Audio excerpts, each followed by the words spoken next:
Thanks for joining us on VIP today. We've got with us Tom Aitchison. I'm not sure, I might have got the pronunciation right. I'll ask him there in a minute. 6-0 super lightweight, who's back on the big Wasserman bill at the Echo Arena on June 17. Tom, thanks for joining us. And first of all, can you tell a Londoner how to pronounce your surname? Yeah, my pleasure, Steve. It's Aitchison.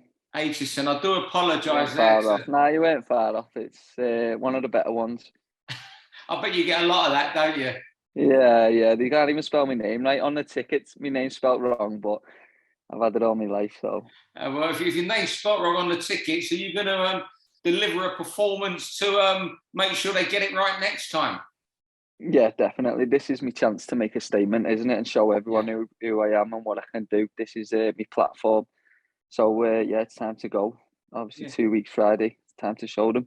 Yeah, it's only your 7th fight, but it's your second fight at the, we'll call it, everyone knows it as the Echo Arena in Liverpool. Yeah. They won't call it anything else. So what's it like when you box there? Because your second fight, you was on the John Ryder, Callum Smith bill. What was that like? What's different this time, do you believe?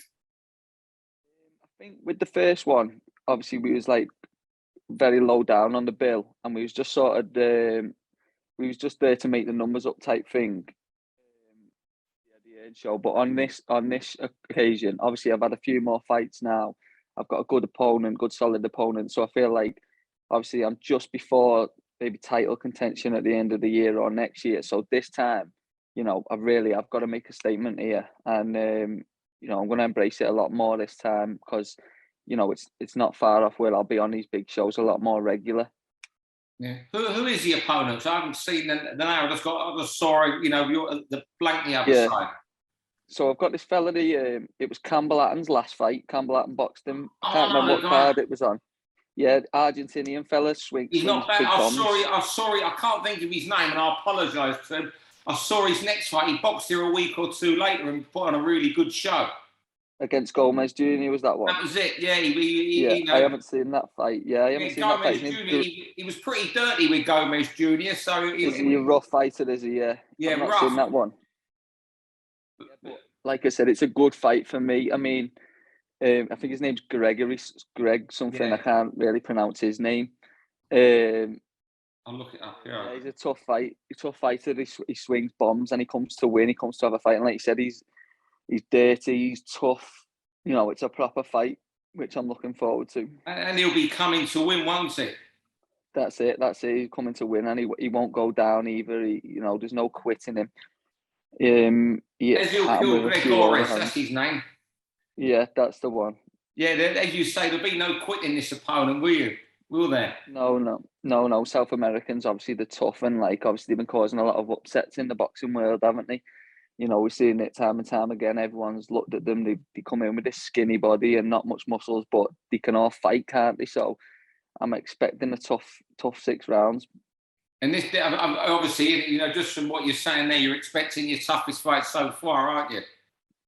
Yeah, definitely. I mean, I did have a couple of tough fights with this fella from Ukraine. Yeah. A couple of fights ago, there was a couple of tough ones, which have improved a lot since then. So that's why I'm relishing this challenges, because I know it'll bring me on another level. These tough fights. I mean, obviously, you do learn a lot with the journeymen, but these tough fights where they're coming to win, that's where you learn the most, and I'm looking forward to it. Yeah, and of course you might get some exposure on Channel 5. I think their last show had 1 million viewers. Yeah, it's an amazing platform. Obviously Steve's give us this opportunity. Thank you to him, VIP and Wasserman, for giving us this. But it's my opportunity to go and show everyone what I'm about. So that's why it's given me that extra motivation in training. I've been pushing it to the next level for this, because I understand that this could potentially be a big opportunity for me. It could change my career. Someone could pick me up. Sponsors could get on me, and I could take it to the next level. So obviously, I've trained I've never trained before, and I'm ready to put on a performance. Yeah, you almost read my next question about someone picking you up. You're, Wasserman, are new to boxing, but they've gone in big. And although Steve manages you and promotes you on these shows, he could well get you a deal on the strength of this if you do a number or perform very well against this kid. I'm sure you know it's going to be hard to stop this guy. Yeah. I mean, Steve's got connections everywhere, hasn't he? Steve's well known in boxing world, and obviously these Wasserman, they're quite big, like you said. They've got a new platform. Obviously, Channel 5 is massive. Free telly, like you said, million views. And I know he's going to be tough to stop this kid, but I do feel like I'm going to get him out of there. I think he's too wide, and I'm I've trained hard, and I feel like I will get him out of there. Yeah. So what we say, what sort of title do you hope for at the end of the year? Do you want to be like Central Area title? I mean, there's guys even in Steve's stable. I mean, there are a few fights further on, like Kane Gardner, aren't there? Yeah. I mean, there's loads of fights really. To be honest with you, I don't really focus on what titles I need to go or because I know it can chop and change, and there's different routes to get to where you want to be. So to be honest, I just take one fight at a time. As far as names go as well, it's not personal for me. It's just a business. So I will fight anyone that they put in front of me. There's no one I'm looking at thinking I want to fight him, because I'll fight anyone, and whatever makes the most sense in my career, then that's the way I'll go. Yeah. And just one off yourself about boxing in Liverpool, and I'll ask this to occasional fighter from a popular city. Why is it that Liverpool has so many professional boxers, do you think? Not just recently, but consistently for years and years, for decades?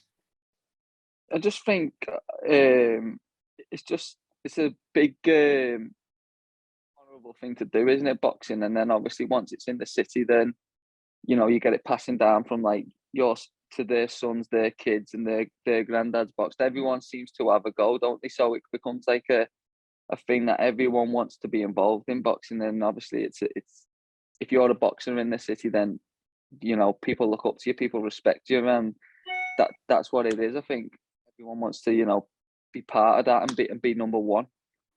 Mm-hmm. And then the buzz just feeds off each other then, and then obviously the standards get higher, and that's ultimately why it's got so many great boxers in the city. Yeah, what got you into boxing? Was it a fighting family or? Well, it was just my dad. My dad had his own gym, and he was big into the boxing. He had a few fights when he was younger. So from being a kid, all I can remember is like fighting with him in the living room, staying up watching Friday Fight Night. It used to be on Sky, didn't it? That's right, yeah. It used to always be on a Friday, and he used to get on his knees. And I remember I did always have that aggression in me. So I was just trying to punch his head in, and then I'd have a few fights at footy. And then I just remember going to the gym, and I just loved it. I just loved it then. And I've been doing it since I was 10 years old. So that's all I can remember. So when you say fights at footy, was it on the pitch or off the pitch? Yeah, on the pitch. And just sometimes, because my dad had done boxing before, and obviously I had that aggression in me. I was like quite an angry kid. Then, if something kicked off, then I'd just be straight over with the hands. Yeah, I remember one time I had a fight. One of the lads snapped me mate. He's done a slide tackle on me mate, so I went over, grabbed him, hit him with a couple of backhands, and then as I've come off, my dad said, "Why did you grab him with your? Why did you grab him?" I just said, "So he won't run away." No, and he said, "All right, fair enough." But that's what it was like. I think you soon worked out football wasn't from you. You would have got some sort of red card record for Liverpool schoolboys and juniors. So. Yeah. No, it's just a local team, but obviously my passion was boxing, and then that's where I've gone with it. Well, I'll tell you what, thanks for letting us catch up with you today, and I really hope the fight goes well for you against Gregores. Yeah, nice one, Steve. It's good as someone, people take, like yourself, like Campbell Hatton took him on. Gomez Jr., who's a long way further forward. I think he's 16, 17 fights. For you to go and take people in the seventh fight like that says a lot about you. So all the best. Yeah, no, Steve, thanks for your time, mate. It's been a great chat with you. All right. You take care, Tom, and all the best. Yeah, let's hope Channel 5 give you a major exposure. Yeah, definitely. I'm going to knock this fella out third round, so if you can get a bet on it. Right, I will. Third round KO, I'm going for it. I'll see you later. All right. See you later, thanks. Steve. Nice one. For all boxing info, news and latest interviews, amateur and pro, across the north, click and subscribe. VIP Boxing Promotions. Also, Twitter, Instagram and Facebook.